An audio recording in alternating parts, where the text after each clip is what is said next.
जो लोग अपने अपने घरों में कई कई सालों से रह रहे हैं, उन लोगों के बहुत बड़े स्तर के ऊपर हजारों की तादाद में वोट कटवाने का षड्यंत्र रच रही है। गरीब लोगों के, एससी लोगों के, दलितों के, पूर्वांचली लोगों के, जो कि झुग्गियों में रहते हैं, कच्ची कॉलोनियों में रहते हैं, ऐसे लोगों के वोट कटवाने का षड्यंत्र रचा जा रहा है। और आप सोच सकते हो कि एक वोट का मायना क्या होता है एक आम आदमी के लिए। एक वोट बनने से वो इस देश का नागरिक बनता है। तो जब आप किसी वैलिड आदमी के, लीगल आदमी के वोट कटवा देते हैं तो उसका नागरिकता का आधार आप छीन रहे हैं, इस देश में रहने का अधिकार छीन रहे हैं। हमने आज चुनाव आयोग के सामने रखा कि कैसे शाहदरा में बीजेपी के एक पदाधिकारी ने चोरी छिपे 11,008 वोटर्स की लिस्ट कटवाने के लिए चुनाव आयोग को दी और चुनाव आयोग ने चोरी छिपे इसके ऊपर काम करना चालू कर दिया। कमीशन से मिली, हम लोग इलेक्शन कमीशन के आभारी हैं कि उन्होंने शॉर्ट नोटिस पे हमें मिलने का समय दिया। हमने इलेक्शन कमीशन के सामने 3,000 पेजेस के सबूत रखे कि किस तरह से भारतीय जनता पार्टी दिल्ली के मौजूदा लोगों के, जो लोग अपने अपने घरों में कई कई सालों से रह रहे हैं, उन लोगों के बहुत बड़े स्तर के ऊपर हजारों की तादाद में वोट कटवाने का षड्यंत्र रच रही है। हमने उनके सामने रखा कि किस, और ये जो वोट कटवाए जा रहे हैं ये अधिकतर गरीब लोगों के, एससी लोगों के, दलितों के, पूर्वांचली लोगों के, जो कि झुग्गियों में रहते हैं, कच्ची कॉलोनियों में रहते हैं, ऐसे लोगों के वोट कटवाने का षड्यंत्र रचा जा रहा है। और आप सोच सकते हो कि एक वोट का मायना क्या होता है एक आम आदमी के लिए। एक वोट बनने से वो इस देश का नागरिक बनता है। तो जब आप किसी वैलिड आदमी के, लीगल आदमी के वोट कटवा देते हैं तो उसका नागरिकता का आधार आप छीन रहे हैं, इस देश में रहने का अधिकार छीन रहे हैं। और इसके अलावा वोट के आधार पे बहुत सारे बेनिफिट्स उसको सरकार से मिल रहे हैं, उन सारे बेनिफिट से आप उनको वंचित कर देते हैं।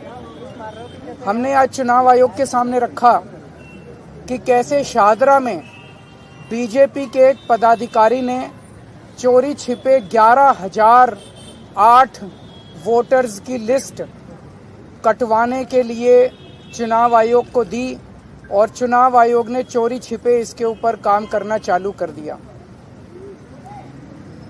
हमने उनके सामने रखा कि किस तरह से कई विधानसभाओं में, जनकपुरी में 24 बीजेपी के कार्यकर्ताओं ने 4,874 वोट काटने के लिए आवेदन किया है।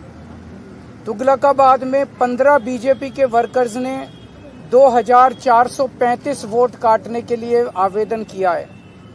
तुगलकाबाद के एक पोलिंग बूथ की तो कहानी बहुत ही अजीबोगरीब है।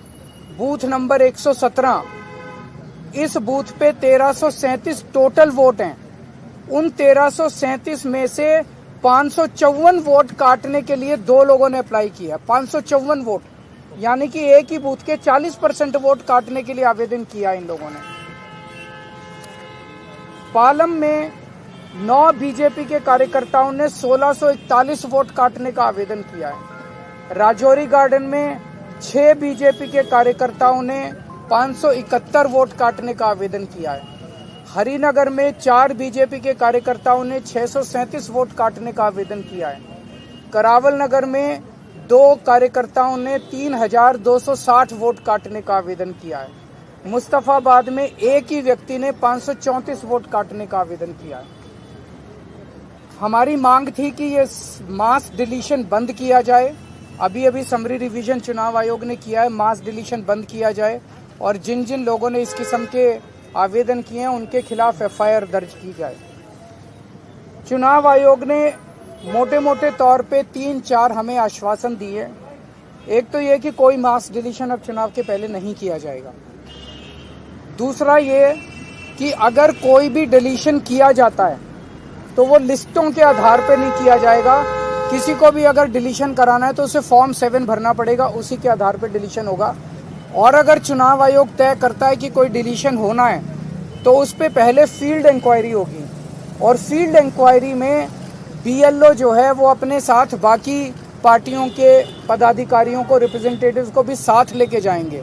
तो सभी पार्टियों के रिप्रेजेंटेटिव्स के साथ फील्ड इंक्वायरी होगी और उस फील्ड इंक्वायरी के बाद ही किसी का नाम काटा जाएगा। ये बहुत बड़ा आज एश्योरेंस है चुनाव आयोग का। अगर ऐसा होता है तो हमें लगता है कि गलत डिलीशन सारे बंद हो जाएंगे। एक और बात कही गई कि अगर कोई एक आदमी 5 से ज़्यादा डिलीशन के लिए अप्लाई करता है तो उस मामले में एसडीएम को खुद फील्ड इंक्वायरी के लिए जाना पड़ेगा और उस फील्ड इंक्वायरी में बाकी पार्टियों के लोग भी साथ जाएंगे। हमने जब इंसिस्ट किया तो चुनाव आयोग ने भरोसा दिलाया है कि जिन लोगों ने फर्जी डिलीशन के लिए अप्लाई किया है उनके ऊपर एफआईआर करने के ऊपर चुनाव आयोग विचार करेगा। तो मुझे लगता है कि काफ़ी सकारात्मक मीटिंग रही चुनाव आयोग की। जो आज एश्योरेंसेस चुनाव आयोग ने दिए हैं, अगर ये सारे एश्योरेंसेस पूरे हो जाते हैं तो मैं समझता हूँ कि दिल्ली के लोगों को फिर मास डिलीशंस की जो एक चिंता है वो चिंता करने की ज़रूरत नहीं पड़ेगी।